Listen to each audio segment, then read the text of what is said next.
not the smartest guys in the room. Let's see. Let's get Tom in here. Tom, let's see. Let's make Tom a moderator. Tom, how you doing, my friend? What's going on today?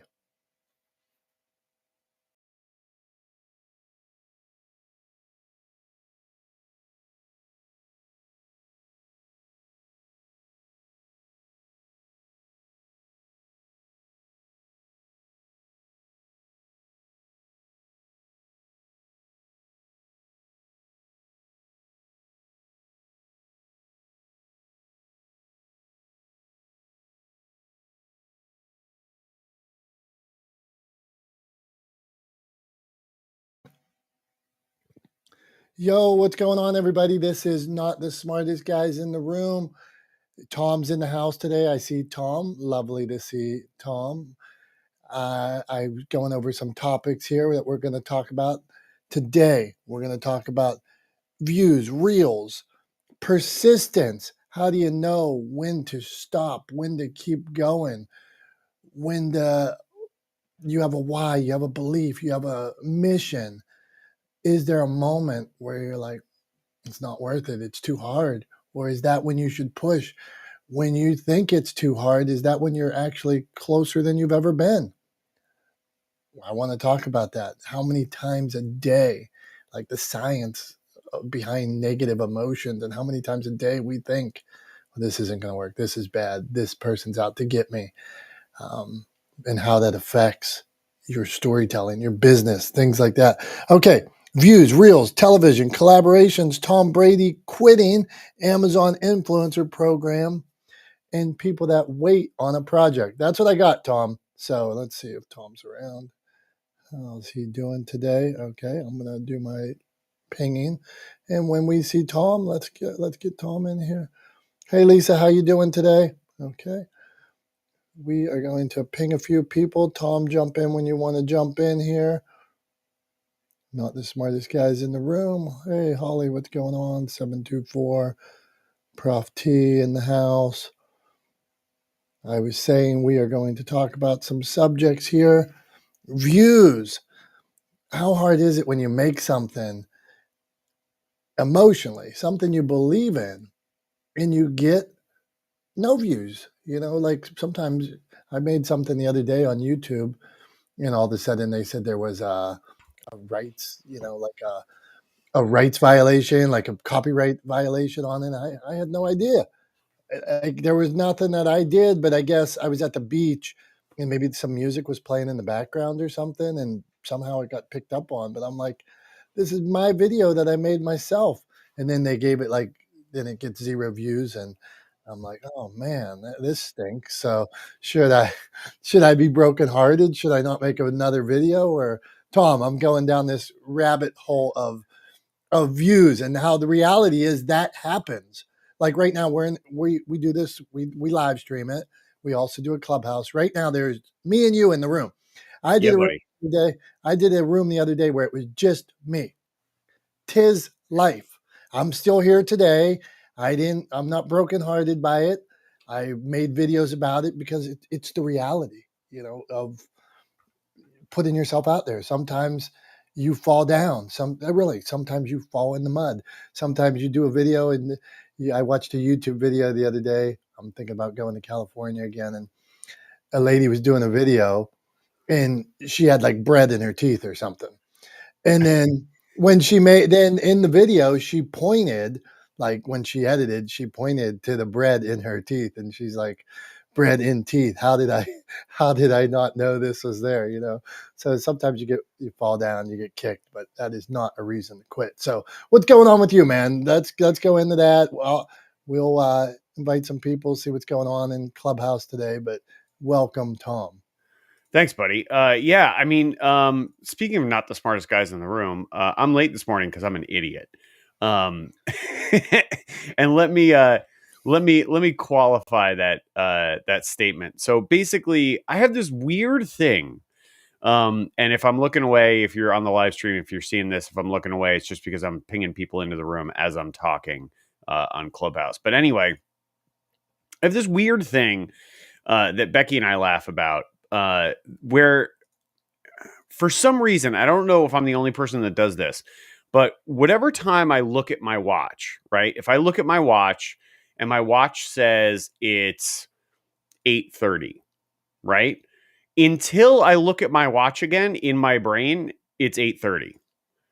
So like I am perpetually like running late for things, and I have been my whole life, and it's not what people would have you believe is like I don't respect other people's time and like, that kind of stuff, and it's not true at all. I am very aware of the value of other people's time. I spend, I don't know how many times a day I say thank you to people for giving me their time whenever we have meetings. I always, do my best to make sure that people know how grateful I am for them spending time with me, working with me, helping me, et cetera, et cetera.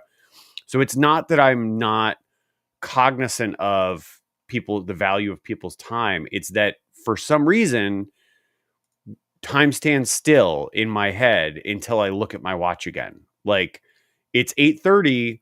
If I looked at my watch at 8:30 and 10 minutes later in my brain, if you asked me what time it was, I'd be like, oh, it's like 8:32. Like I have no concept of time unless I'm looking at a clock, like unless I check the clock. So I don't know what the solution is. Like I don't know if I have to get in the habit of like looking at my watch like every minute of the day to really be like on top of what time it is, or um I don't know. Yeah, I don't like, do I need to be obsessive about time? But it's like that's why I was running late this morning, is because I'm an idiot, and like I I I thought I had more time than I had. Like it's that simple. That's fair. So, what about how do you get up in the morning? Alarm clock. But I also I'm a snoozer, which like Mm, anybody who's yeah. big on like sleep and quality of sleep and sleep hygiene and all of that will Becky's friend Dr. Shelby Harris, who's a sleep specialist, would absolutely lambast me for the amount that I hit snooze. It's not like a once in a while thing. It is guaranteed every morning I hit snooze at least once or twice. Um so yeah, so I'm a big snoozer, but alarm clocks. I always have alarms in the morning. Okay, so I'm. It's funny because you go down this sleep thing, and I I I got up at 5 o'clock for a whole year, set goals at times, like to write a certain screenplay. When I was in pharmaceuticals, one time I had a boss that was I was knew I was leaving pharmaceuticals soon, and I had a boss one time. We were on our way to the airport. I was dropping him off, and he's like, "Well, Dominic, you're gonna have to figure out what you want to do." And like he's calling me to action, like thinking I'm gonna double down on pharmaceuticals or something. And from that day forward, I set my alarm for the next year for 5:01 and finished the screenplay I was working on because I considered it like a currency or something that I wanted to have done before I left that world. So 5:01, great, worked. But then sometimes I see these people that are so into like, you got to get up early, you got to get up early, you got to maximize your day. And then I see them at 3 o'clock and they're like taking a nap, or at 11 o'clock, they go to bed at 9. And I'm like, well, why? If let's say me, I stay up till 11:30, that I probably start going to bed at 11:15 or something like that by 12. I'm sleeping by midnight every night. I get up at 6:15, 6:20, set the snooze. I'm up 6:30, 6:40. I'm up. I'm up. That's my day. Why am I wrong for not getting up at 5 when I stayed up later? And somebody else is like, I'm better than you because I got up at 5. So I wonder about that, Tom. And then the alarm question, or could you set alarms throughout the day for different things? Would your phone be beeping all day long? Or is it, you wear do you still wear a physical watch? Oh yeah, I wear a watch and I get alerts on it all the Yeah, time. yeah, yeah. Like I get calendar alerts. But again, it's like unless I look at the time stands still. Yeah, It's that's weird. very weird. It's a weird quirk of mine, I think. I don't know, like I'm the only person I've ever it's hard like it I only recently figured out how to like verbalize it. So like I'm the only person that I know of that like verbalizes it this way, right? That like basically in my mind, you know, it doesn't, time doesn't pass unless I check the clock and I kind of update whatever time it was I last saw. Like I have to continually like update it in order for me to like recognize the time is passing. I mean, I don't know. Maybe, I'm super weird. I fully own that. Like I'm a I don't think weirdo. it's weird. Maybe you're just in flow. You guys know about this flow where there's a certain point of the day where you're most productive. You're in the zone. You're most productive. You're not looking at the clock. Could Tom have found flow and he's above a clock? You know, I don't The know. amount of times a day that this happens to me, I would say absolutely not. Okay, But so thanks for the benefit of that doubt, but I but I don't think so at all. okay, so we got Joyce and Heather around, and that looks like Janina. Janina, so we invite everybody up, but we're talking.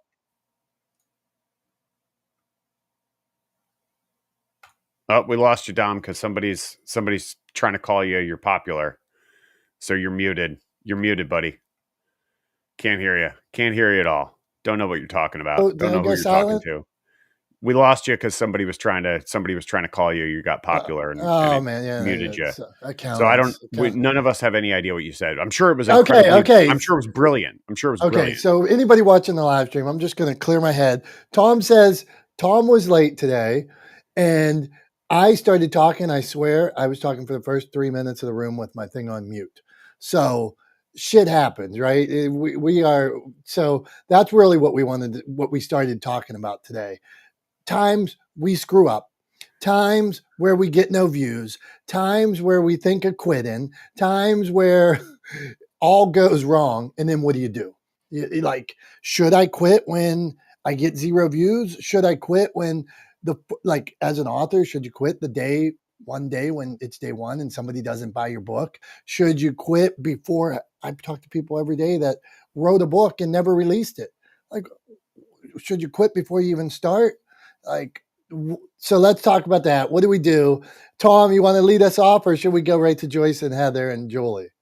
I do have one thing I want to say on the views. I just want to like reiterate this. And like you're talking about when you were talking about that YouTube video, you're talking about like a very specific situation where, for reasons unbeknownst to you, something triggered a copyright flag, and the video got pulled down on YouTube, and like that kind of like, because again, most of the time when that happens, it's an automated system that's doing it. You know, when it's a random thing and you can't figure out why they flagged it, right? It's like a random system that's doing it, and there's not really a lot you can do. You can appeal, et cetera, et cetera. Like, you know, shit happens sometimes, right? What are you going to do when it overall comes to like people getting discouraged by like a lack of views on a piece of content or a video? My response to that is, why did you make the piece of content? Like, why did you make the video, right? If you're posting a video and you're worried about the views, then are you making it for you? Because the views are a vanity metric for you, right? You're worried about the views because you don't feel good because not a lot of people saw what you put out there. So what you're saying is, they're not looking at me and I want them to look at me, right? So like, why are you making the video? If you're making it for your audience, then every view, doesn't matter if it's 5 or 5 million, every view is valuable to you, right? You appreciate every view. So do you want to reach a lot of people with your message? Do you want to impact a lot of people? Absolutely. Then I get you want to have a lot of views. But I think really what you need to think about, or what people need to think about, I don't mean you, Dom, because I know you were talking about a very different situation. But you know what people need to think about is why they're making the content. If they're truly making the content for their audience, which is why they should be making the content, then the views really shouldn't matter too much. Like the number shouldn't matter too much. If it's 100 or 500, really shouldn't make any difference um, in terms of whether or not they continue doing the work that they're doing. So that's what I think when it comes to views. Okay, let's go down it. Let's go down this rabbit hole, and we are. Let's just be clear. We're not saying views are bad, or that maybe your message got out to more people because of that. Like you're like, hey, well, on this day it was I wrote the perfect book, the perfect message, and I just want the whole world to see it. Well, yeah, that's honorable, right? And where I would when I thought about this. In our friend Chris Worth's book, he tells this story about pound the stone, where all of a sudden, that's a famous book, but he tells the story of you pound on this stone, like if you're making a sculpture, you pound, you don't see it, you pound, you don't see it, you don't see the result. And then all of a sudden, on the 100th chop or pound of the stone, all of a sudden, bam, the thing starts to take shape. And I was reading Ed Millett's book the other day, and he goes the same way with a pinata. Here you are with a little kid or something smashing at the pinata. Don't see it, don't see it, don't see it.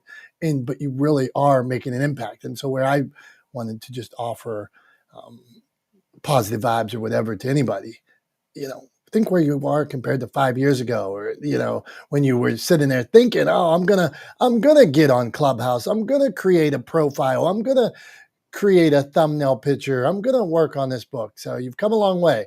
So Joyce, Heather, let's start talking. Let's talk about these subjects. Joyce, you want to weigh in? What are you thinking today, and how are you doing, cannabis mom? Good morning. Yeah, that's sort of the bane of my existence, that weird, what I call it, microdosing narcissism. I want my contact to engage with people so I can start changing the narrative. But then if I don't get enough views or I don't feel like it's made an impact, I don't know what to do. I don't know. Social media confuses me. I know I have to be on it. I'm getting more consistent. I'm actually trying to use it more as a marketing tool. So the irony of being a creator who hates social media, who I don't actually like to use it, is that I'm on it to help promote other people. So I don't know. I think I'm kind of messed up in this world, but I like listening to you to hear what you say because it does make me feel better because I know that I'm doing what I need to do, and that views and whatever the metrics are aren't necessarily like as important as somehow you kind of internalize it as being. So that's where I am. And I had a hard time finding you guys this morning. I Yeah, don't know what thank was you. happening. I thank you, and I wondered about that because same views. Let's talk like reality of it. What got me thinking about this too, and I made some TikToks about it and stuff. I had a clubhouse room the other day. I do a inspirational room on Monday where we talk storytelling, but has an inspirational note, and it's got 100 people in the club. Not that's not the hugest club or anything like that, but all of a sudden, I was in there by myself that day, and it's funny. I had something the other day on TikTok hit 200. It hit, and it's been there for a while. It hit 240,000 views. In the same week, I'm sitting in a room with a zero. You know what I mean? And thinking, well, this hit, this doesn't hit. And I didn't either one. I made a video, and you might have realized that I shared that story of sitting there with zero people in the room. Me and Tom sit here today. I was talking with my microphone off. Tom, Tom couldn't find his hat, and there was nobody in the room. Man, it's life, and we didn't quit. We just keep showing up, keep showing up. Okay, but we need a pause real quick. I'm sorry. I'm sorry. The pause is our man Charlie Cifarelli is in the room. Charlie Cifarelli, a dear friend of ours. Charlie had started sharing his story, beautiful story about him and Star, his family, his journey, and had I don't know if he minds me saying he had some battles with illness over the holiday season, and it got pretty dark for him. Charlie, I'm just thrilled you're here. If you want to come up and say, if you just want to say hi, if you want to say you're kicking life's ass, if you want to say you're on the mend, but it warms my soul to see you here. So Charlie, I'm changing the order, and Charlie, you can say whatever the heck you want. So go on, my friend. Hey, hello everybody. Charlie, haven't been vocal for quite a while now, and you're fine with everything you said, Dominic. I had a stroke on November 16th at 2 o'clock in the morning. I woke up to this monster, and unfortunately for me, I was home alone. Jem was in Texas on a medical conference, and I didn't know what had happened to me because I suffer from pretty bad hip impingement. I thought it was a nerve because I got out of bed and I collapsed. So, not to give a sob story, but it took 17 hours before I got medical attention. And, you know, I'm not used to that. I've enjoyed good health my whole life, and it's a different place to be when they're asking you over and over, do you have a living will? Do you have a living will? It's a different place to be at. And it's a different place to have half your body paralyzed. And it's a different place when you can't go to the bathroom anymore. But by the grace of God, I got all the feeling back in my arm and leg. And I got mad one day and I threw my walker and I started doing some walking. So I'm not back to where I was, but my message to people today is this: please, please go easy with each other. We don't know what each of us are going through, and we don't know how much time we ourselves have. So, for anybody saying that they have a cornerstone on health, I'm here to tell you I have A1C in the fours. I'm not diabetic. I don't have high blood pressure. I'm not a risk factor. Nobody in my family has had a stroke, but a simple blood clot went deep into the brain stem of my brain and stopped blood flow. And that's a problem. And that could happen to anybody. It could happen to somebody that's just been battling COVID. There's a lot of stuff that goes on in the body. So be easy with each other. If you're enjoying good health and you feel good, be kind to your neighbor. And everything happens for a reason. What is my message today? My message today is that I am so grateful to be alive. I am so grateful for the little things in life. And I can cry right now because the medical staff treated me like family. And I'm a big guy to pick up and get out of bed to go to the bathroom. And they did that because I didn't want a diaper and I didn't want a catheter. And they continually got me out of bed and they got me to stand up. And it was a big deal. And they did that for me. And I know it's their job, but they did their job with an incredible grace and great attitude. So I'm glad to be back here today, people. And as far as I talked about Tom, Tom, somebody repurposed one of my videos on a software underbelly, and I thought we all heard enough of it, so people are enjoying it again now. So things are good. A lot of book sales off of that, and I'm grateful to be here. That's enough out of me. Hey, Charlie, can we give Charlie a clap, man? Just welcome back. And he's been one of our, yeah, he's been a supporter, a friend, just a guy trying to make a difference and do some good. So, yeah, thank you, man. I don't need to say anything. Thank you, Charlie. Glad you're here, man. Keep on that mend forward. So appreciate it. Okay, let's we're gonna keep on flowing here. Charlie, look at all this love, man. Look at the love for Charlie Cifarelli. So yeah, he deserves it, man. So he's just a guy that really wants to make a difference and help other people. Never ask him for you in the year or so I've known him. Never asked for anything. Just going out there and making a difference. So not the smartest guys in the room. Let's get back. I was talking about. Yeah, they're clapping. We were talking about no views. We were talking about being on mute. We were talking about those days when you're like, shit, these 5 people owe me money and my bills are due. Maybe I used to be in pharmaceuticals. Maybe I should go back to pharmaceuticals. Maybe we're talking about those times when it gets tough where you're like, okay, stay the course. Is my message getting out there? So Heather, we're back. We're Heather. We're going to go to Heather, Julie, Jess, and then Elise. And then keep on rolling across here. And you can talk about whatever you want. Views and reels and collaborations. Tom Brady quitting Amazon influencer program. Sitting on projects, not putting them out. Those were a few of the things on the list today. Okay, Heather, go where you want to go. Well, I just wanted to say good morning and self-love and healing to you, Charlie. So we're so glad that you're here. And I just wanted to say that. But, I really don't even know where to go at this point, because you would say when 5 people owe you a bunch of money. And it's like, that's where I'm at right now, because like there's this like really long time client that I have, and I've known this individual since high school. And, it's really difficult to work with somebody who kind of doesn't value your work in a way and won't pay you your fair amount. And it's just, I have a meeting with them tomorrow about it. And I'm going to go look right now. I have been with this person.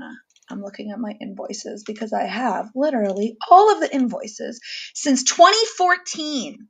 I have been with this client since 2014, and I've not raised rates on them at all. And when I try, they don't let me. And so basically, with rising interest rates, rising costs, inflation, giving my workers raises, I'm literally working for this person for free.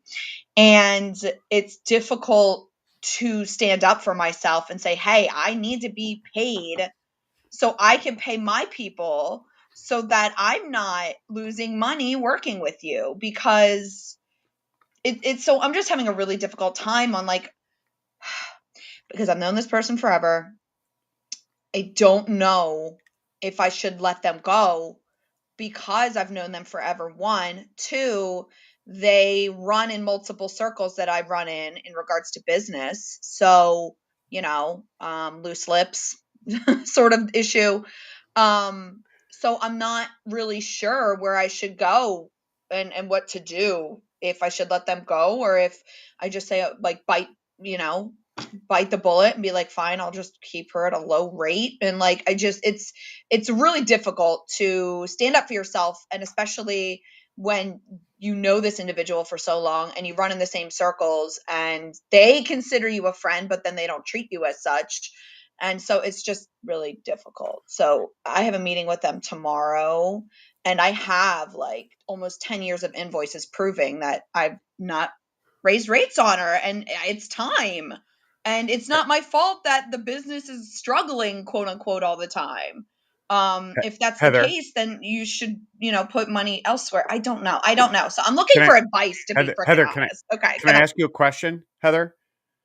Yes, Tom, I'll wait. All right, awesome. So what does this person do? What do they sell? What are their services? Like, they're like, what are they in business to do? That's a loaded question, because this individual wears many hats. They are in the hospitality industry. They're also in the pageant industry. They're Okay. also in the podcast industry. So, there's multiple things that I'm involved with. Okay. So Yeah. hospitality, let's just focus on one. Hospitality in what way? In what way are they in the hospitality industry? Food and bev. Food So and they bev. have Like, 2 brick so and mortars. they have what? Sorry? They have 2 locations, like 2 different concepts, 2 locations, but literally right Okay. next door to one another. So Okay. So like restaurant, eatery kind of thing, bar. yeah. Okay, cool. So they operate 2 businesses on slim margins, right? And Dom can specifically talk with some authority to how slim the margins are in the restaurant industry. I've never run a restaurant. Dom has. I have friends who have, but I know that industry operates on very thin margins, right?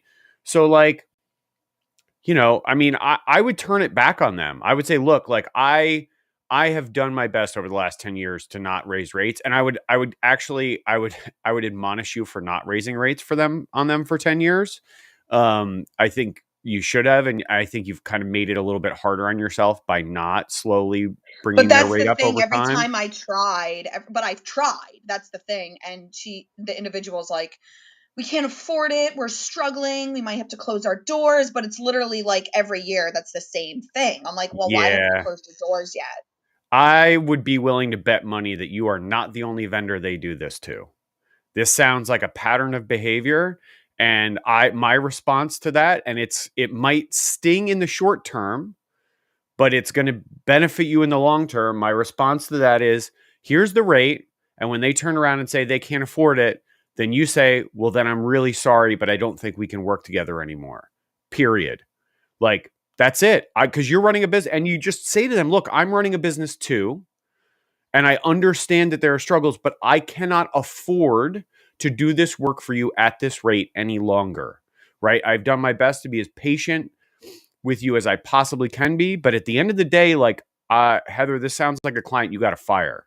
And like, you got to fire them 5 years ago. So like, that's my advice, is cut them loose. Oh my gosh. Okay. Okay, hold on. I want hear in. you.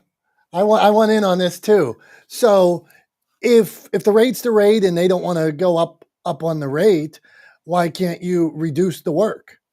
And so I've done that, and I've reduced the work to the point in which it's like they're complaining on the level of service now, and I'm like, well, I've told you this, you know what I mean? I'm like, because you cannot afford my rate, I need to reduce the amount in which we are posting.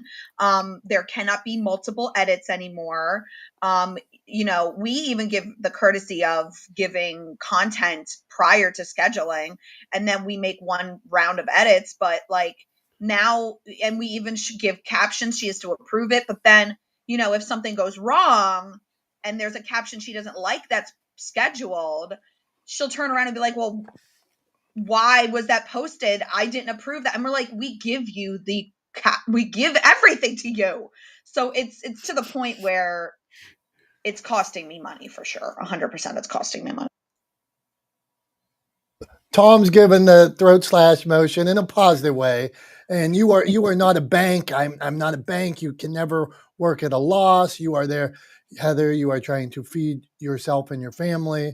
So you are not in. It is not a 501c. So I just think you got to cut that. You can't do it. Go, Heather, fire them, and know that you should not in any way, shape, or form feel guilty about it. You are protecting your business. Yeah, but what do I do about the possible backlash that comes with it? Because like I said, they're in my community very strongly. Let's go. Dr. Tachi wants to answer this. Go on, Dr. Tachi. Dr. Tachi, then Julie. Go on. Already, I don't like this person, Heather. I'm sorry. I just had to say that because, I've dealt with similar things. Yeah, I don't like this person already. This person is not your friend, whether or not they consider. If they treat all their friends like that, then I feel sorry for the other people in the community. And here's the thing. One community does not hinge on one person. I think you're giving her way too much power. And again, I don't know the situation, but I think people treat you how you allow them to treat you. And she is treating you this way because you're allowing it. And I doubt that the level of power that you're ascribing to her within your community really has as much power. And if it does, then maybe that's not a community that you need to be in. You need to be where it's going to affirm you in terms of business and personally, because I can tell that this is also affecting you personally. So this person doesn't have your best interest in mind. She is thinking about her and her only, because if she was thinking about you, she would realize that you two are in business and you need to profit and survive as well. So because of that, you have to think about you because she's not thinking about you. And I doubt that there will be backlash that will have a serious effect. And even if it does, then those are not the type of people you need to be around anyway. I know it's very simplistic, but file the divorce papers. I will help you. Thank you, Dr. Tachi. I love that. I mean, maybe I am giving this individual too much power, but yeah, it's a difficult situation since the longevity of which we've been working together, the history that we have of literally going to high school together, and the community in which we're in, which is local. It's Delaware. I mean, shit. Like, I could throw a rock and like hit 5 people that I know without even trying. So, the community is small, and so I just worry about loose lips, sink ships. You know what I mean? And really quickly, I'm sorry, Tom, just to add to that. So I have a similar situation where like we're firing a client, and even though I'm in a big area, it is an organization, like the community that with it, which it's in, is small and people know each other. The difference is I don't give a damn. If people know each other, they can say whatever they like because our work stands for itself. And I haven't been working with this client for 10 years like you have, and these people are not my friends. So it's probably easier for me to say that. But for you, take it from the business perspective, definitely. But if you consider this person your friend, then maybe you need to say something that I'm very disappointed that you consider me a friend and you've disregarded my well-being this way. Maybe she hasn't even considered that because this is probably the way, as Tom said, she treats other clients and probably everyone in her life. Nobody says anything. She probably doesn't even know. So maybe you need to say something if that friendship part is important. I release the mic. Julie, did you want to say something?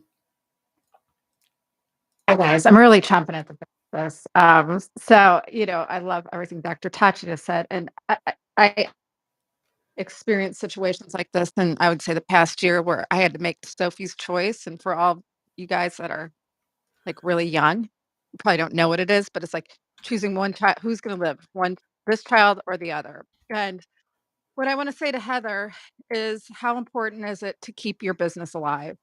Are you thinking in terms of a CEO, a businesswoman, or are you like letting your emotions come in? Because this is how businesses fail, when we are leading with our emotions. When we are making decisions based on, I don't want to make them feel bad. And this is a lot of women too. And trust me, I had like a huge wake up call last year in terms of this. And I'm like, okay, do I want my business to thrive, or do I want it to just be surviving?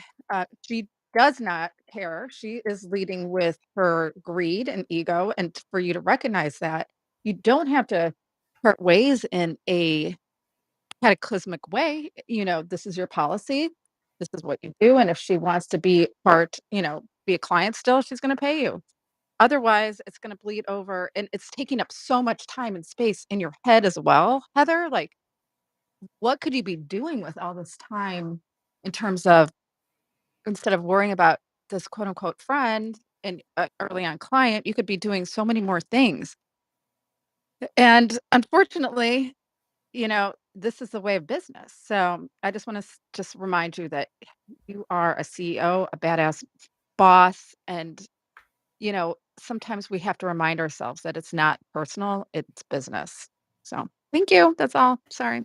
Good stuff, Joel. Good stuff. And hey, you might, Heather, because you're such a good friend to them and because you're so busy, you might refer them to somebody else that you think could work with them at this point, but you might not be the right person for them. So here's a name, call them. And they Yeah, probably, I actually have like 2 people in mind for that. And Julie, yeah, I mean, I'm trying not to put my emotion into it, but the emotion isn't like sad or mad. It's more like nervous and scared that loose links like this, they're so interconnected. I'm just You so are worried. worth it. You're like worth a certain dollar amount, and Yeah. she's worth by dictating this to you. Yes, you've been there for her. It doesn't mean you're not going to be her friend. You'll support her. But like in terms of business, you can't be wasting your time on this little stuff, especially when you're losing money with her as a client at the time. Yeah, and the crazy thing is I have never received a referral from her ever in the last 9 years. I have clients that refer me out literally the month that we start, and that it's crazy. I've had so like even yeah. So I guess I need to weigh the pros and cons here and get my ducks in a row. And It's hard too. I get it. It's hard, 1,000%. okay, I know it's I'm gonna go to you next, Prof T. I see you chomping at the bit also, and I'm sure you've got some great insight here. I just wanted to add in one more thing before I forget. I know it's super easy for me to sit here and say fire the client, right? And I know it's a very difficult thing to do, but I think you absolutely have to do it in this case. And the other thing too, when you talk about this nervousness because you're concerned that she's going to go around and badmouth you, and damage your business and damage your reputation in the community that you're in, I wouldn't be surprised if I'm right that this is a pattern of behavior, that this is how she treats vendors to try to drive down her costs, right, with vendors and to keep costs low and to try to get the bargain basement rate she can out of everyone. If I'm right that this is a pattern of behavior, then I would not be surprised if you let her go and all of a sudden people start coming out of the woodwork going, oh my God, I had the worst experience working with this person. Oh my God, I had to stop working with them for the same reasons. Oh, they were always trying to to cut costs with me and to bargain, haggle my rates down and stuff like that. I had a situation where I got referred to a friend. This was not somebody I worked with for a long time. I got referred through a friend, somebody who I have continued to work with, to do work for a friend of theirs. I delivered the work in the agreed upon time frame, and they turned around after the fact and told me that they didn't believe the work was worth what I charged for it. And they had already agreed to pay the rate, and they tried to undercut me and tried to pay me less than they had agreed to pay because they argued that the work ultimately wasn't worth what I had quoted them. And I turned around and I said, look, if you don't want to pay the rate, that's great. The next correspondence you're going to get is going to be from my attorney. So let me know how you want to handle this. I'm happy to take it to court, but like either way, you're paying what you agreed to pay. And I've never worked with them since, and it didn't damage my reputation at all. Turned out that they had a really bad reputation of doing the same garbage to other people, and I found out after the fact. But I was nervous. Like in that exchange, I was really nervous about the repercussions. So I get it to some extent, as much as I can, but I think you got to do it. I wouldn't be surprised if you see people coming out of the woodwork to tell you that they've had similar experiences with this person. So I wish you the best of luck, and definitely, stay in touch with us. Let us know how things turn out, and feel free to reach out outside of this if I can be of any more help. Thank you. I appreciate you. 100%. Stay the course. Don't give up. Keep your head up. My dad told me one time when I was broke. I was in the restaurant business. This is a good segue. So my answer to that was 5 cents on the dollar is what the restaurant makes at the end of the day. Then I'm sitting here thinking while you're talking, coming out of COVID, the eggs are up. There's a chicken flu, all kinds of crap like that. So I'm thinking, yeah, I could see why things are tighter than they've been. So they haven't increased in their world because their struggle may be different right now. So, but that's not your reality. But so I'm in the restaurant business. I used to be in the restaurant business. And at one point I'm going broke. I owe about, probably at this point, we'll say I owed about 400,000 in like debt that was due right then. And I know I'm about to close. I'm trying to avoid going to jail and all this stuff's going on. And my dad came in one day, and my dad's a landscaper. And I used to have I'd ask my dad to come in at lunch, like on a winter day, because he'd be out plowing and nobody'd be there at that time. Or I'd get the waitresses to sit up in the front window of the restaurant to look like there was people there. And my dad said, Dominick, he said, keep your head up, even if you got to put it on the curb. And so whatever it takes to keep that head up, even if you got to crawl outside and keep it on the curb to lift that chin, that's something that has stuck with me to this day. So stay the course, Heather. Not the smartest guys in the room. Aye. Okay. Somebody said this to me the other day, Tom, and it's something that, I believe in being self-deprecating, and I also believe I am not the smartest guy in the room. They said you shouldn't do that. They said, why would you? And I have told people that at times, like, oh, why would you belittle or something? Why would you do it? Is that something we do? It's tongue in cheek. That's what I thought. Yeah. I don't think I'm stupid, but I also know that there are people out there smarter than me, especially when it comes to fields of expertise. And that's really what we're talking about. But it's tongue in cheek, right? It's fun. It's funny. Forget it. I'm not worried about it. Yeah, I'll happily say I'm not the smartest guy in the room. Somebody I called myself an idiot earlier. I am. I'm an idiot. They said you shouldn't do that. But yeah, I heard that. And okay. Not the smartest guys in the room. We started the room today. I was on mute. Tom wasn't here. I was in a club. Joyce said she tried to find this room and had trouble finding it. I thought the other day I mentioned that I had a clubhouse. It was me and me only. It reminded me of a time where I was selling books at the county fair, and they gave me the stage at lunchtime on like a hot Saturday or Sunday, and nobody was there except for the people eating, and I would just like randomly talk about life with the people, the 5 people in the back of the audience. Hey, but maybe I made an impact to that one person. But okay, that's where we're going. Anyway, Julie, where do you want to go? Then we're going to get to Prof T, Dr. Tachi, and keep this conversation going. Views. Well, I Julie. got sidetracked with Charlie and Heather, so I don't even remember what we're talking about. Okay, here's your subjects. So we started off with this idea of like, are we defined by the views? Are we scared of the views? Are we paralysis by analysis? Because, well, I only got 10 views. I wonder how many people in here.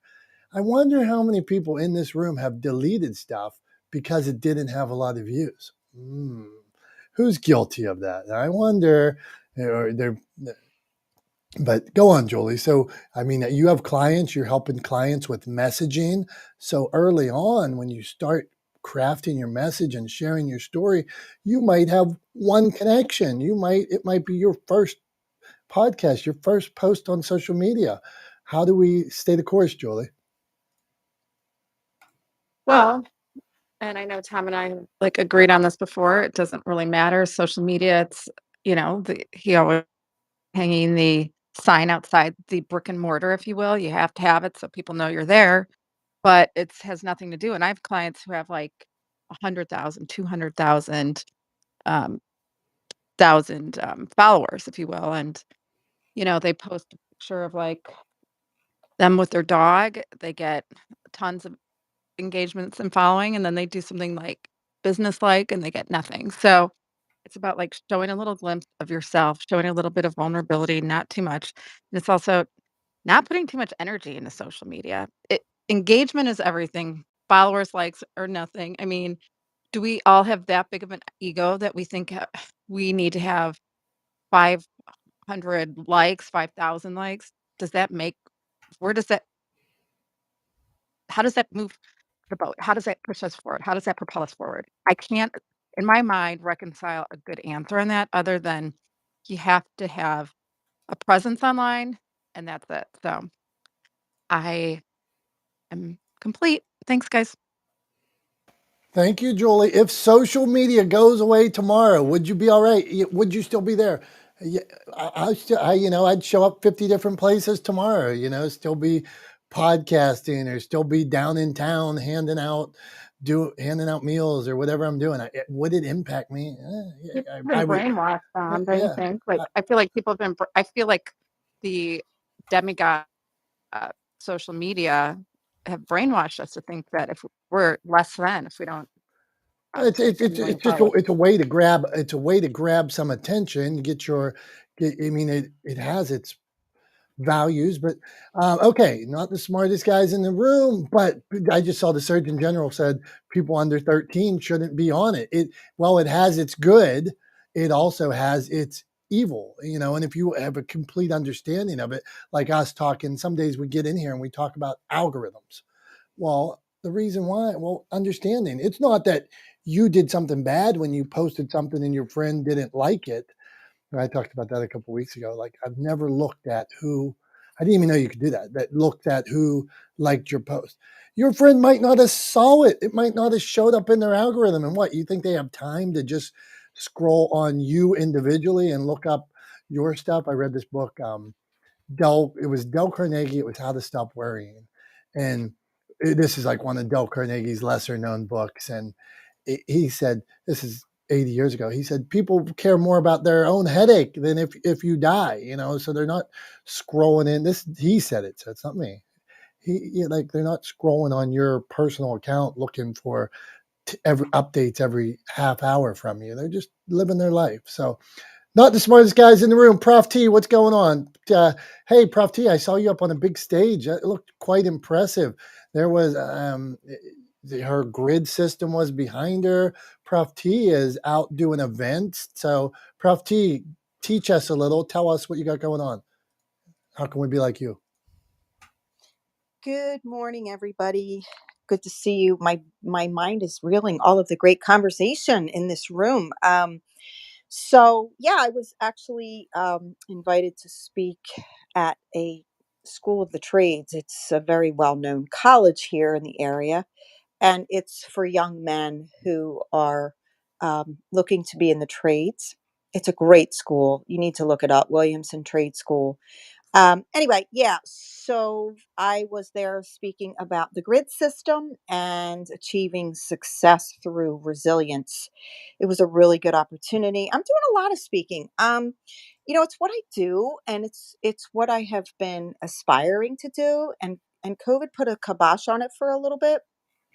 And so, again, thanks to Julie, who really helped me to perfect my calling, so to speak. And so it's been really paying off. Social media wise, yeah, I'm going to say two things, but I want to back up real quick. Heather, I'd love to just hang out with you, talk with you. Listen, I'm in Glen Mills, where you are in Delaware. I'm 6 miles from the Delaware border.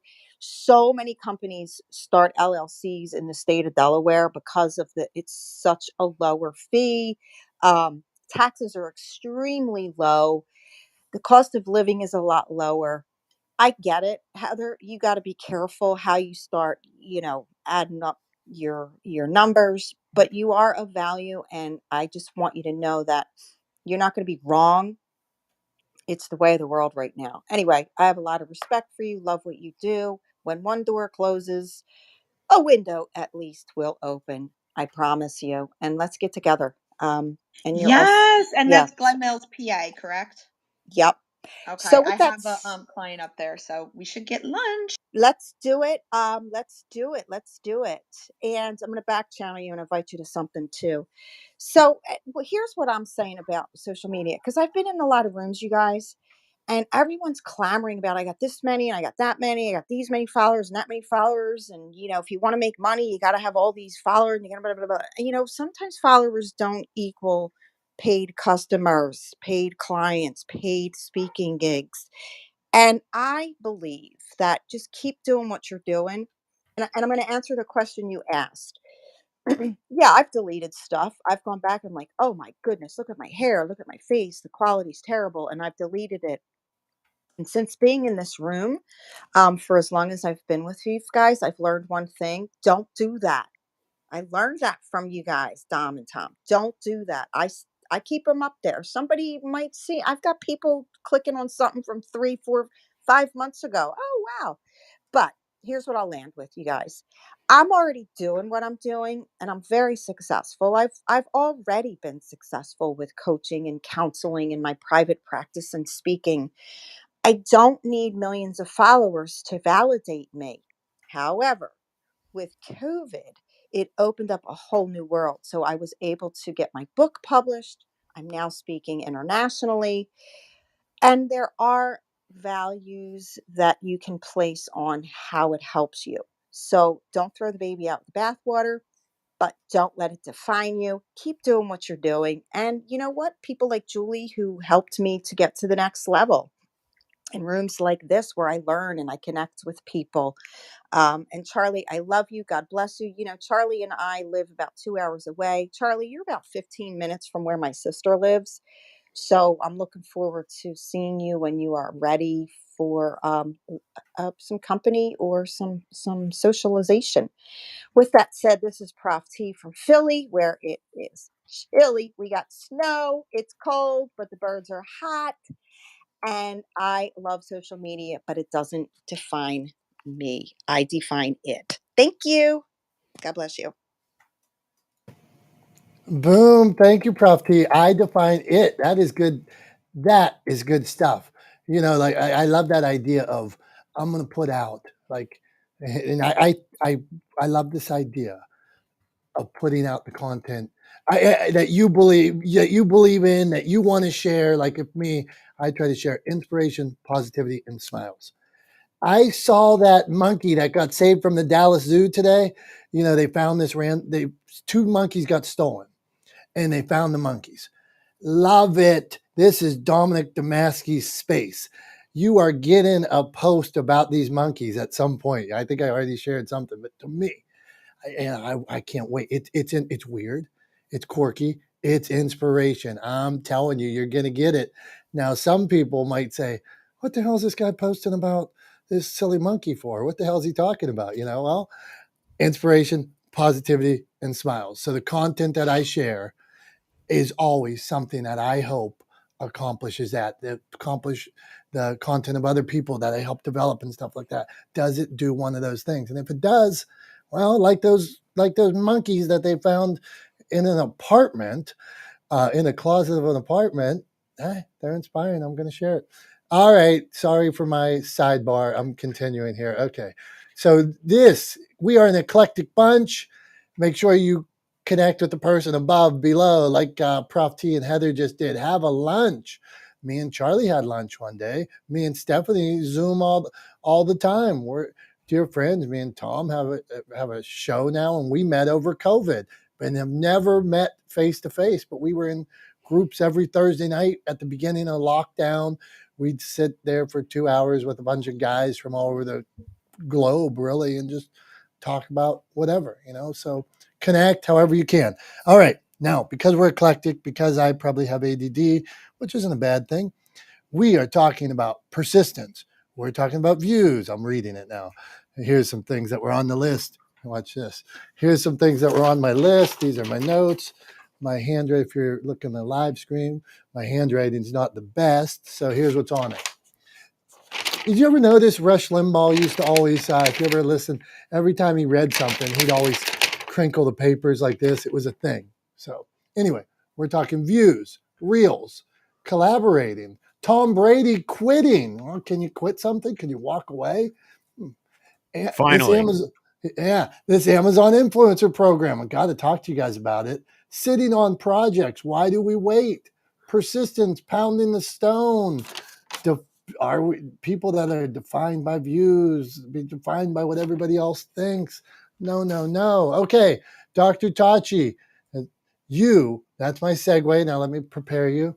You, our dear friend Dr. Tachi, who's been by our side and always drops knowledge and makes us think. Where do you want to go, Dr. Tachi? It's all you. Wow, there's lots of places to go. So I guess I will stay on the social media trajectory and say that when it comes to followers and all of those vanity metrics, I think what has made us think it matters is advertisers, right? Because advertisers are only interested, well, they're increasingly interested in engagement, but for the most part, they are interested in eyeballs that can see their product. And so, because that's what they're interested in, we then have absorbed that interest. Now, if you're doing social media for a client or another thing, certainly you're going to pay attention to some of those things. But you also need to stress to them that the number of followers doesn't necessarily matter. I do, when I do my lives, especially on Instagram, I look and my numbers on Instagram, and I only have like 3,000 something followers on Instagram, but they are the most engaged that I have ever seen. So there are people that have like 10,000 plus followers, and they don't have the amount of people in their live videos that I do. Why? Because I've taken the time to cultivate a community, and that's what I care about. So social media is about cultivating a community. It's about building, community building, nation building, if you will. It's not about the numbers, because you can have 1 million followers, and if two people ever only comment on your stuff, that's not good metrics. So I think we have to take the metrics with a grain of salt. Again, if you're running social media for someone, you are going to look at how to improve those metrics. And that doesn't necessarily mean upping the follower count. That means, improving the engagement, because engagement is really what matters. And then at the end of the day, the social platforms are great. Use them because they are, and I'm saying this in quotes, free, because nothing is ever really free. Use them, but know that you probably need to find a way to get this community to something that you actually own. And we've said this over and over in here. So if that's an email list, if that's an app that you have, if that's a platform you're building out, that's what you need to do. Because when these social media platforms, if they have a problem, we see how people uh, run around helter skelter when Facebook is down or Instagram is down. And that's arguably because they probably have not moved their audience elsewhere.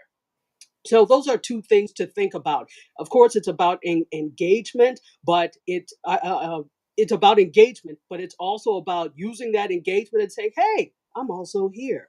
Make sure you follow me. So if anything goes wrong here, we always have this community. And I am complete. No, Dr. Tachi, I don't allow it.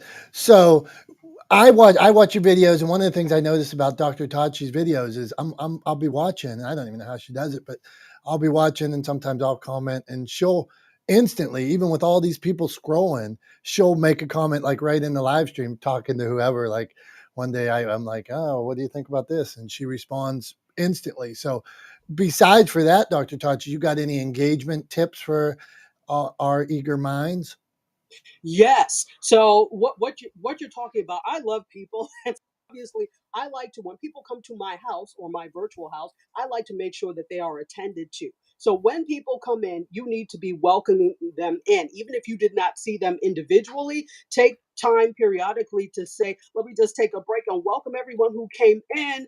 If I didn't see you, I'm saying hello to you now. That type of thing can make them feel welcome. Make sure that you look down at the comments and acknowledge them. So even if that means you have a certain time in your stream when you acknowledge comments, acknowledge them. So you don't have to, like, I do them when I see them if time allows. If I have a guest, then I let them know, you know what, we'll take some time in a minute to acknowledge all the comments and go back. Just let the audience know what you're doing so they know what to expect. You can either do it throughout like I do, or you can take specific time and acknowledge, but you need to welcome them to your house and you need to acknowledge their comments, because otherwise they could just watch TV if nobody's going to talk to them. That's the whole reason people like live streams, because it's in the moment engagement. And there you go. Dr. Tachi, that's great. So, and it makes, I'm sitting here thinking, yeah, Dr. Tachi's pretty smart. Okay. Hey, Medieval, Stephanie, Simon, L, Monica, Damon, Cynthia, Abdulva, because of Dr. Tachi's teaching, me and Tom admit we're not the smartest guys in the room. So, um, just acknowledge, and we do appreciate everybody that's in the room. I hope you guys know that. And we always try to invite everybody up if you want to jump up. But you're right, Dr. Tachi, and you do a great job with it. Our boy Charlie's on the phone. Oh, we got somebody a little. I was going to say, I'm looking at my screen here, and it shows the phone, and I see somebody raise their hand. So, all right, Medieval. Let's see, Medieval. This looks like something. This picture he's got here looks like something my son used to have. He was always talking about these things, but now I'm reading. I got to read his profile. Move with intention, serve with purpose. Okay, I'm in. He's got a coffee there. It's comfort, comfort the confused, and the confused the comforter. No time for hate. Yeah, I agree. Medieval. Okay, Medieval. Where you weigh in on all this stuff? What do you got going on? In what stuff? To be honest, I was just listening to. I think everybody was just bringing their fair share of information to the table, but I don't even know what to talk about, to be honest. I could talk about a lot of things. Within my life, I'm just at a place where I'm just. At the moment, I wouldn't say I own any business. I'm just a working guy, to be honest. From the UK, been here most of my life. Yeah, I'm just a working guy, but I'm plain and simple. I'm just a naturalist, to be honest. I enjoy simple things. I'm just like enjoy the simple things, finer things in life, rather than all of this social media. And that is probably the only social media I have. I have had a few in the past, but I've deleted them because it just wasn't me. I tried to, I don't know. And within the sense of all this algorithm and that, everybody's just welcoming it like it's all normal. But it's not really like, it's not really, I don't know. It's not natural. It is natural in a sense, but it's not like, if it makes sense, because it's like there's algorithms. That means there's something in the air sending and taking information. It's like, I don't know. It's like, what are we going into? And I don't know. Scary when you really think about it, man. Taking us away from who we are and whatnot. It's like it's taking the roots of a human being away, kind of. I don't know. I could go on all day, but I don't know. What do you lot think? Hey, man. Well, we appreciate you're here. You give us a shot. You check out the room, and don't mind that we cover 50 topics. We got so many experts in the room. We're like, hey, let's ask them about this, or there's things that we get together, and so many things happen over the course of a week where we're like, hey, we need to talk about this. We need to talk about this. And then as soon as we start talking about it, everybody raises such good points. we go down a whole nother rabbit hole, man. So hang out, appreciate, like I think Dr. Tachi said it, all those media platforms are just distribution, like they're just another distribution platform. You have your content. So like me, my business is publishing books. That's what I do. I help people tell their story. I love all these other platforms just because I think if my authors aren't there, well, are the 5 million people that are on Clubhouse or 10 million, are they going to find them? If, I mean, I'm hoping at the end of the day, they fall in love with one of the authors and then they say, I'm going to check out their book. I'm going to follow them. I'm going to attend their speeches and stuff like that. But these distribution platforms where people are, they're good places to meet, connect, network. So that is why I believe in them. And I feel like, hey, sometimes if you're not there and you have this beautiful message to share, well, are people maybe turning somebody, let's say somebody right now is looking for, like Stephanie wrote a book of mental health awareness, and that's who's next here. Mental health awareness in the workplace. Well, if Stephanie's not on a certain platform, well, are they finding that message of mental health awareness somewhere else when her book's a great book and her courses and everything like that's great. So Stephanie, weigh in on all this. That's a segue. Let's see. Sometimes I have Stephanie's book around here. Here it is. Let's see. For the live streamers, let's see. Perspectives Through Broken Glass, a guide to navigating depression at home and in the workplace. Yeah, look at that. Look at that plug. Stephanie, what do you got going on? Go on. Hey guys. So I'm really glad that Medieval went right before me because I couldn't agree more. I think the social media platforms we have were initially started to be a place of natural connection, right? Of, networking with people that we already knew and just keeping up with them. And I think it changed. And um, to the point, Dominic, that you mentioned earlier about ADD, like I openly have ADHD, recently diagnosed. So I wrote notes as we were starting the conversation. But I wanted to call out from a views perspective. I don't care about views. In fact, what I've noticed is that if I have a video that gets like 0, 1, 10, 50 views when I'm normally getting more, if I repost it at a different time of day or repost it with different, um, after I've posted other things like it, it will get more views. So I'm not concerned with views. In fact, I'm like, oh, I put content out there and that's great. And now I get to reuse my content, which means I have to do less work later, which is awesome. But I would like to move away from social media. So Dominic talked about my book. And thank you for the plug. And I was going to kind of go there because one of the chapters in my book is stop letting the algorithm control your life. So what Prof T and what Julie said are both right. Like the media giants have used psychology to dictate the algorithm. So you see the things that you interact with, but it doesn't necessarily mean that those are the things that you like or the things that you should have, right? So if you do have mental health issues, for instance, you may see a bunch of posts and love because you can relate to those. And it's about how depressing the world is, right? So it's just kind of one of those things where we have to understand that psychology manipulates the algorithms, which means that we're being manipulated. And to Prof T's point, we have to dictate our communities. We have to dictate our algorithms. We have to control the input. So remove people that post negativity, remove people that don't support your purpose, remove people that troll you, right? And then build a community like Prof T was talking about. I have found more clients through one-on-one interactions. Personally, I really love Clubhouse, or Clubhouse is great too, but Lunch Club. And those are one-on-one direct interactions. You sign up for one time a week and you get a one-on-one person. And you don't necessarily have those huge views, but you get an interaction that's valuable, people who support your mission and your cause.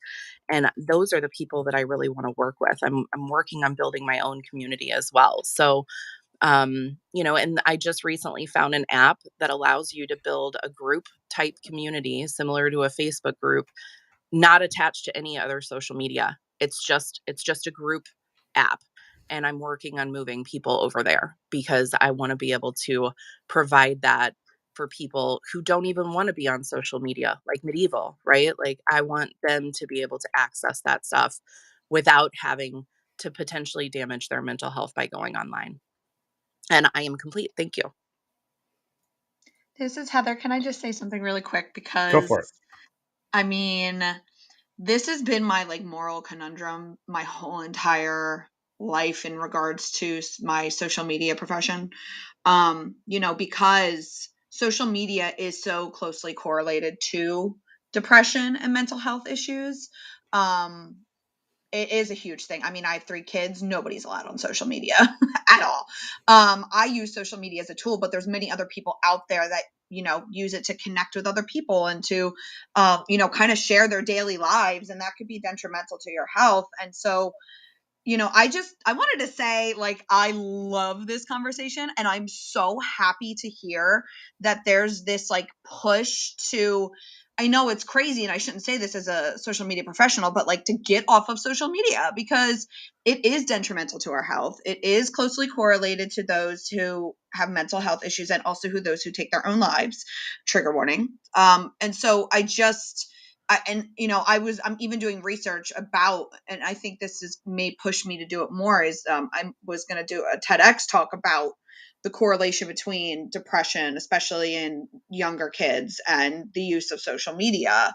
And when social media started was the rise of depression, in younger kids, because I was the first generation to literally be on the internet, like AIM, AOL, all of that stuff. And I had unfettered freaking access. So, the safety of social media has definitely gotten better, but I feel as though the mental health portion of it has not, and it's just gotten worse. So I just really like where everybody's going with this in regards to kind of having stepping away from social media and kind of taking control of that narrative. So thanks, guys. I want to Can I piggyback jump really in quick. there? Hey, Go ahead, Prof T. Yeah, okay, good. So we'll go Prof T, then Stephanie. And Tom, hold on here. Hold on. Let me get some order. We need order. Okay. We'll go Prof T, Tom, then Stephanie. How's that? Sounds good, bud. Thank you. So Heather, you're absolutely right. And Stephanie, I just back channeled you. I just followed you. Let's connect. I just did an article on LinkedIn the other day on this topic, and I've been studying this, teaching this, and researching this for several years. And you're absolutely right. The mental health is extremely correlated with cell phone use, especially in young people. And I was actually on the news for 10 minutes one time a couple of years ago on a couple of tips to help your child get through trauma. It was right when COVID had hit. And you know what? With the trauma of COVID, the whole world's been traumatized and we are on overload. But with the rise in all the apps, there is now, listen, you guys, there is now a diagnosable code of cell phone addiction. Who knew? So I did write this, and there are ways to go about it. But the funny thing is, you guys, here we sit on our phone, on an app, and all of us are on something every single day. So I don't know where the limit is. I can only tell you from my own personal perspective. I teach college students. Their attention span is extremely short. They have their phones the whole class all day, and you're not allowed to take it from them. You're not allowed to admonish them. And so it starts at home. But as parents, we have to teach and we have to be the example. And yes, there have been significant anxiety disorders that are strictly correlated to cell phone use and overusage of device, the blue light syndrome, all of those things. And there are many kids and I'm going to step into the deep water here, many kids being diagnosed with ADD, ADHD, and other things on the spectrum. And it stands to reason that it could simply be from lack of exercise, overstimulation of devices, and the inability to settle down. Thank you. That's all I'm going to say. Prof T, over to you, Tom. Thanks, Prof T. So, couple of things here. So I want to, Prof T, I want to push back on one thing you just said real quick, because it's like it's a little bit of a pet peeve. I figured. All right, cool. So it's a little bit of a pet peeve of mine, but I have conversations with people all the time where they talk about how nobody's got attention spans anymore, right?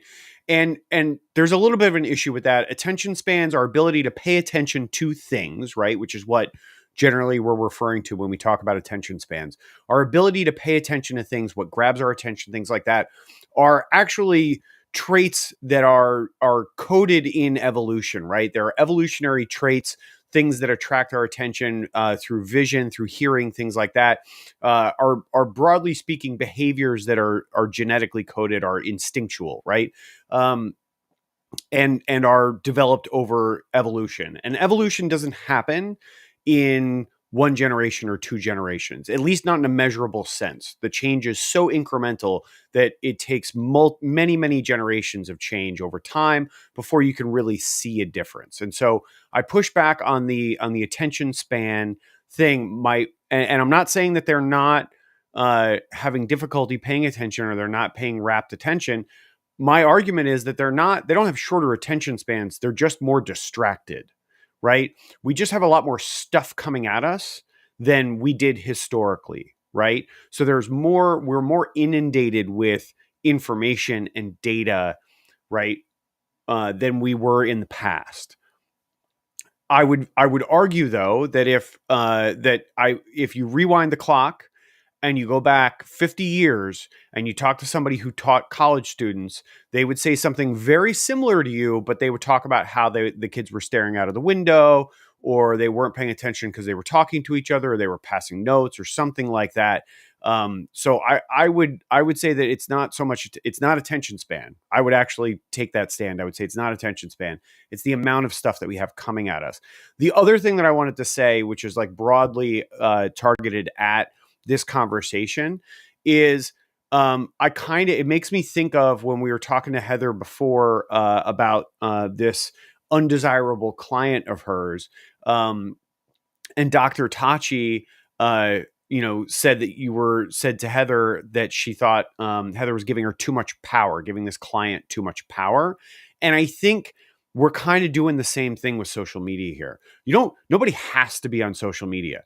Is it a good idea to have a presence on social media? Absolutely, right? From a business perspective, is it a good idea to have a presence? Definitely.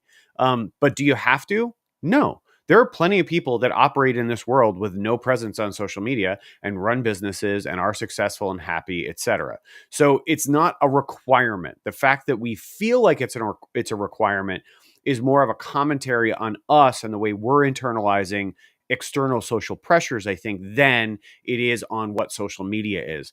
I don't think there's anything inherently evil about social media. I think the sort of the place where you get into a bad space is where social media organizations have intentionally ignored correlations, like you were talking about, Dr. Prof T.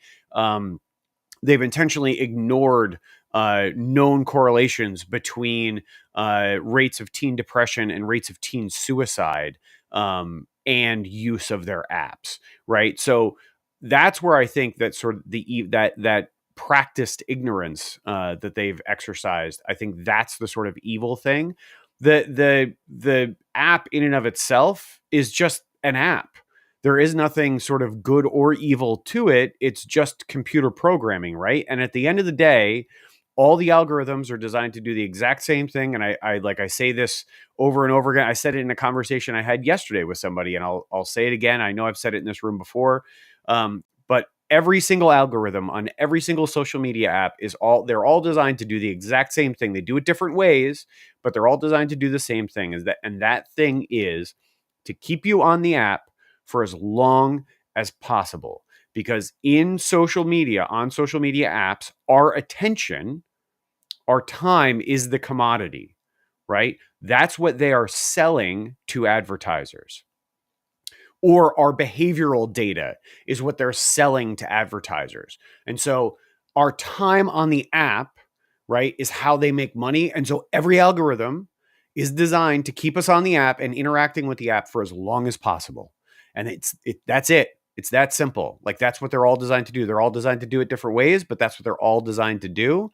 And so just bear that in mind as you use these different platforms, that your time and your attention is the commodity. And at the end of the day, you control your behavior, right? You control your behavior. You can't control what the app does. You can't control what the people who run the apps do, right? You can't control any of those things, but you control your behavior, right? So you make the choice that's best for you, and don't worry about what anybody else is doing, or you have to be on social media, or you have to do this, you have to do that. You don't have to do anything, right? Be careful in the choices and be deliberate in the choices you make, because what you do is what you choose to do, not what someone else is making you do, right? So I just wanted to hit that. I know that was a lot. I just kind of I feel like I unloaded with both barrels. But I want to go back down to Stephanie and see if that maybe helped with your thinking, or these other perspectives helped with your thinking on that initial question. Yeah, I think that you summed up everything really nicely. You're absolutely right, and that's the thing, right? So it's about whether or not you are taking control of these pieces, right? And whether or not you're creating it. So I couldn't agree more. What I wanted to say earlier, Heather, is I just wanted to circle back to, you made a comment about, I have this moral dilemma. I want to be on there to help people, but I understand that there are side effects and risks and things like that. And I just want to say to you that, don't feel guilty, right? Because you have a mission. Your mission is to help people. And we're all there to do something. And there's somebody out there that doesn't understand this stuff, right? So we're talking about the algorithm. We're talking about taking control.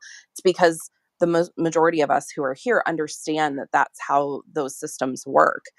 Most people who are using those apps don't understand that. And so we have the power to shift the perspective for people, to help them to understand that and take back control over this situation, right?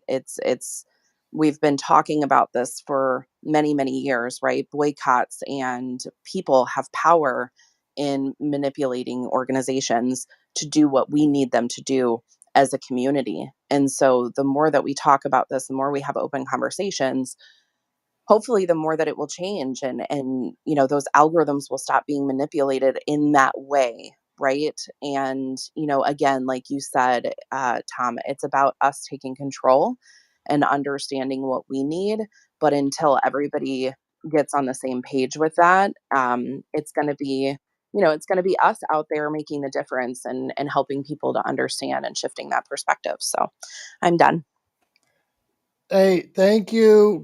This is good stuff. I want not the smartest guys in the room. I pinged Johnny real quick before, because I don't know how much time he has, but Johnny, I was in a room last night and you got up you were on the stage and you spoke. And Hey. okay, what do I got here? Go on. Hold on. All right, hold on. Let me clear my head. See, that's how sidetracked I get. So I'm in this room last night. Johnny's talking, and the subject of what is it? It's when you're Johnny, you're imposter syndrome. That's it, Johnny. You nailed imposter syndrome. And look at me, I lost the word. He nailed imposter syndrome, and I'm sure we all feel it at some point. Like, oh, this person's here, this person's there. I got this message. They sold this many books. This, blah blah blah blah. And so, Johnny, I thought you nailed it. And as soon as I heard it, it was in my mind. And would you mind sharing that with us? And then we'll just keep rolling out. Well, yeah. So good morning, everybody. My name is John Pica. You can call me Johnny. And I'm a multidiscipline entertainer and storyteller. For the last 40 years, I've been working professionally as an entertainer and storyteller, and author, podcaster. So we were talking about imposter syndrome. And for those of you who don't know, imposter syndrome is this phenomenon where you get into your own head and you basically you question your worthiness to be where you are, whatever level you're at or whatever room you're in, stage you're speaking on.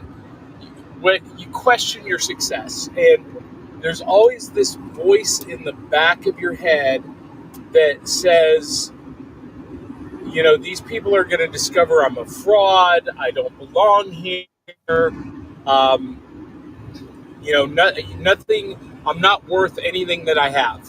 That's imposter syndrome. And the fact of the matter is, anyone who's in the creative arts, in the creative industries, suffers from imposter syndrome. And I'm going to say anyone who's in any field where there is a competitive nature feels imposter syndrome.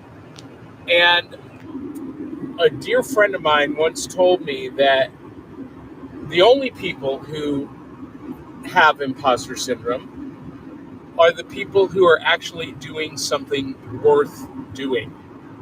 They're the people who are doing the work, who are actually accomplishing something worthwhile, and those are the people who suffer from imposter syndrome. And that's always, resonated with me, because I swing throughout the day. I have these swings where I'm like, I'm the best in the world, I don't deserve to be here. I'm the best in the world, nothing is good.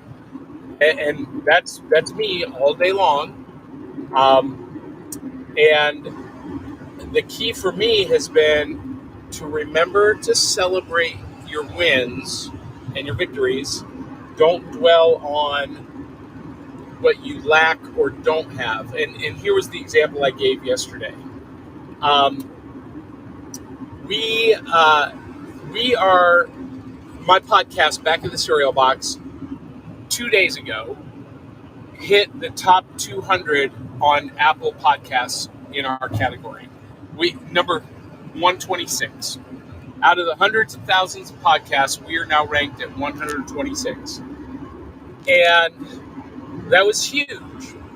And along with that, we've got some brand sponsorships that are coming to us and paying us to promote their product. They're coming to me now. I'm not going to them. They're coming to me.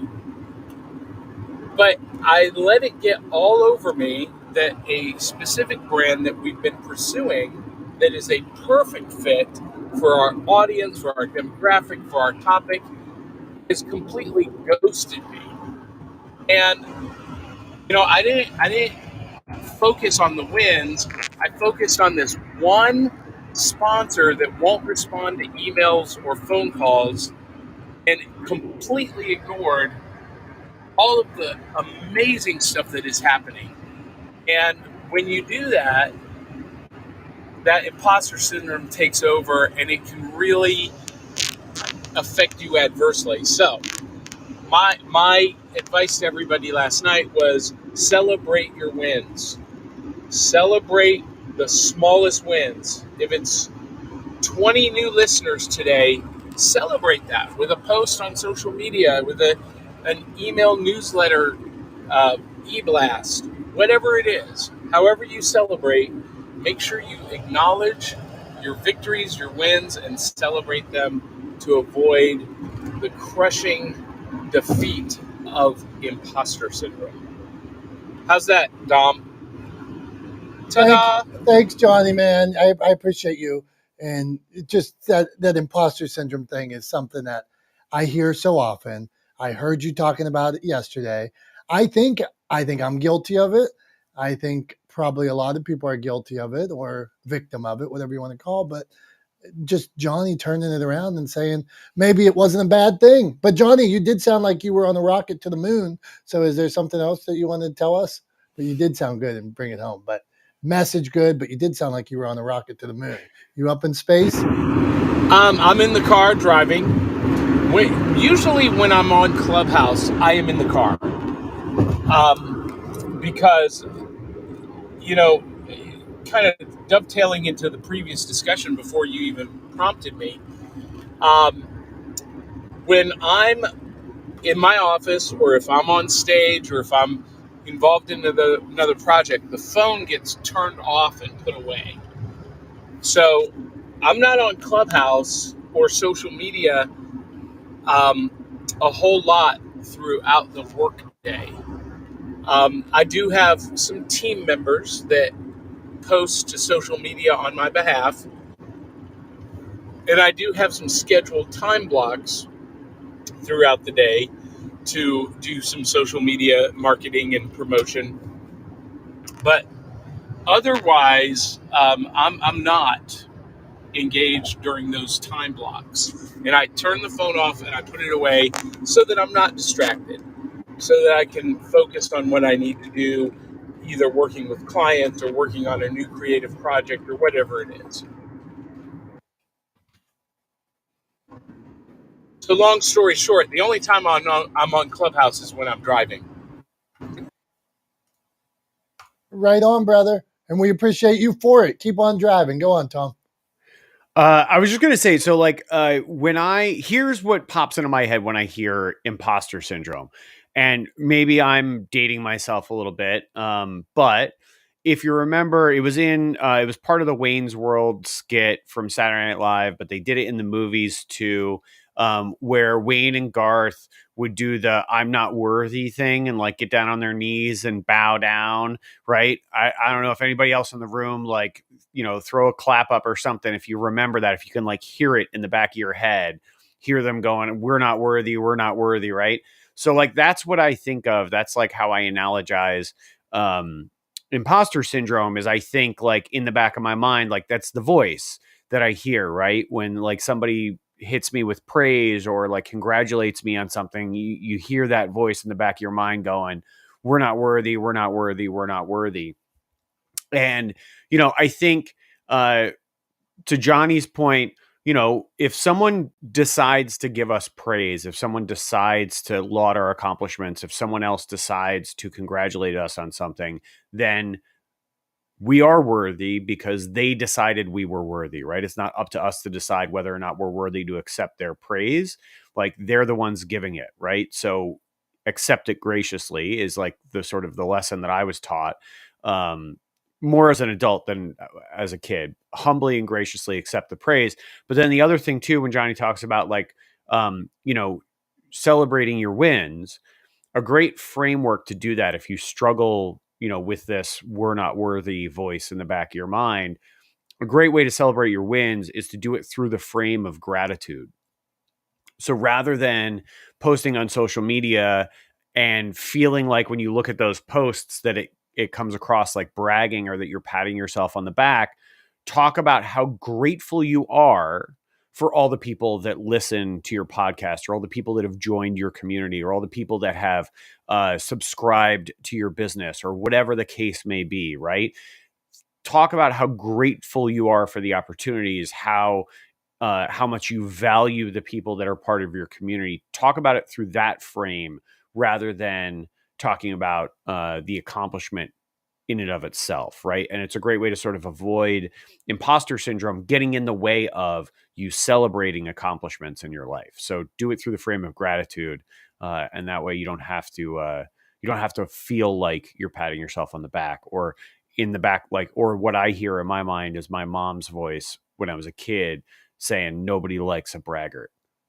Like, we don't brag, nobody likes a braggart, right? So like, in order to not hear that voice, to not hear that repeating in the back of my head, I try to share wins through the frame of gratitude, and that seems to work for me. So I hope it helps somebody else. Thank you, Tom. We're going to go to Julie Rock. I love gratitude, man. When people, like Tom's saying, there's just something about people that let you know how thankful they are. I'll tell you, I'm a Kenny Chesney fan. I got into country music about 15 years ago in my restaurant. I couldn't get any channels because there was the exhaust systems and everything like that. And I got into country music and I've loved it ever since. And went to a Kenny Chesney concert, and this guy thanks before every song. Reason I wrote this song is I had a dear friend. Thank you very much at this concert. Thank you, hardworking people, for giving your time today and being here. And he does it so often in every song, over and over and over. I'm raising my hands like, yeah, thank you. Love this guy. I can't get enough of him just talking and thanking everybody for where he is at that moment. It's so endearing. So get out there and show that gratitude, like Tom says. Be sincere. And I think he's being sincere. Okay, Julie, Rock, what do you got going on today? How you been? Always good to see you. You always inspire us as well. There's a lot of topics. I can't even handle them all. So you have to step up and root through them and take us where you want to go. I don't even know where we're going. All I'm thinking about is I'm grateful for the journey. I was just thinking about that. I had a conversation, a networking call just a few minutes ago with somebody that I used to work with. And she's like, "Julie, I'm so proud of you. You've done so much and you're doing it. You're really doing it." And I started my business over a year ago, and I'm like thinking to myself, "No, I really have. What have I done?" I'm thinking to myself, "Oh, thank you so much." But in my head, I'm thinking, "Well, what have I really accomplished?" But after listening to what everybody's saying, it's like, well, I just have to be thankful for the journey. And then yesterday I talked to my one friend and she's like, "Julie, it takes 5 years to build a successful coaching business." And I'm like, okay, 5 years. I'm on the journey. And I guess my thought right now is that I'm grateful for the journey. And, that's success in and of itself, because not everybody's going on that journey. Not everybody has the courage to go on the journey. And it's hard. It's a grind. I'm working a lot. I'm doing it. I'm making it happen, but at the same time it feels slow. So thanks for letting me share that and vent a little bit, but I appreciate everyone here and I appreciate the space. Thank you. Jolie, thank you. You remind me of a post that I saw yesterday. It was Gary V. I'm a big Gary V fan. I like the honesty, like the vibe and stuff. And he was talking about when he started off and he's doing his wine library. And I don't know if he worked for his dad's wine company and basically took that business online. And he's doing videos, he's doing YouTube early. And he said early on, he got so much heat from his friends, hate, he'd go somewhere and he could hear people whispering. And it was even like the people that he knew whispering. And then at the same time, he said he got some praise. And he says, now looking back, hate, praise, it was exactly the same thing. Because he was just on the journey, like Julie. He was just on the journey. The hate was part of it. The praise was part of it. But he knew where he was going. So just how I wanted to wrap that up and is just stay the course, man. There's going to be ups. There's going to be downs. There's going to be shitty days where you want to quit, days where you think you should have quit, and then days all of a sudden where you get 2 new clients or 3 people pay you at the same time, and you're like, holy cow, I'm rich, or this is working exactly how I thought it was supposed to work, or all of a sudden you're at the mall and somebody comes up to you and they said, I watched Back of the Cereal Box today, or I read 14th and 2nd, or I love Media Casters, or Cannabis Mom, or Heather's, the restaurant says, wow, these posts were amazing. I want to go eat those burgers because of it. So all that happens. Stay the course. Tom, now I got nothing left. This is how I work. I go hard and then I burn out. I give it my best, and this is all I got. So Tom, you want to put a bow on all these subjects that we have talked about today, because you're better at that than me, and I lean on you as always for that. Well, I don't know if I can put a bow on everything we've talked about today, because we have we've gone on a bit of a journey. We've been kind of all over the map a little bit, which is good. I don't know how many times I've said this now, but it's one of my favorite things about this room and about this thing that we do every Wednesday morning, whatever we want to call it, this show, this room, whatever. Because this is eventually, I swear, eventually this is going to become a podcast. I promise. But this thing that not the smartest guys in the room is. But yeah, one of my favorite things about it is that it is unpredictable in the best possible way. And that we allow the conversation to evolve. We allow the conversation to go where it needs to go, rather than sort of being too heavy-handed and dictating what we can talk about and what we can't talk about and how we can talk about it and all of those things that kind of tend to drive me nuts about Clubhouse and spaces like this, where you get folks up on stage who are really there for themselves and really opening the room for them and not so much for the audience and not so much for the people participating. And so they are very heavy handed with how they steer the conversation. And we try not to be. So, all that to say, a very long-winded way of saying there's no way I could possibly sum up everything we've talked about. But I will just tack on one thing to what you said about staying the course, Dom. And this is a realization I kind of had to come to myself. I spent the first 17 years ish of my career in the entertainment industry, working for other people. I was freelance most of that time, but still was working for other people. And I really only became an entrepreneur about 4 years ago.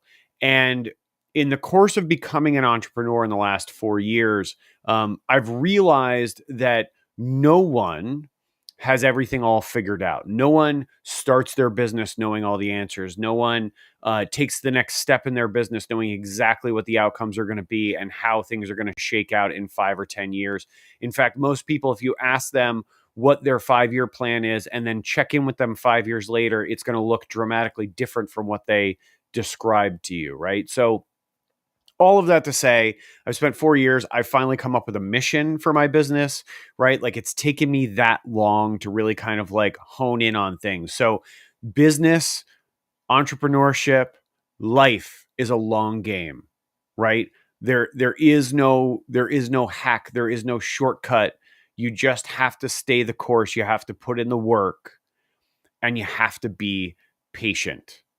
You have to give things an opportunity to succeed or fail, right? And I think that's one of the biggest things I've learned, and one of the things I wanted to tack on to what you were saying, Dom, about staying the course is you have to give everything you do the opportunity to succeed or fail, and then make decisions based on which direction things go. But you can't force it, right? So you just have to be patient and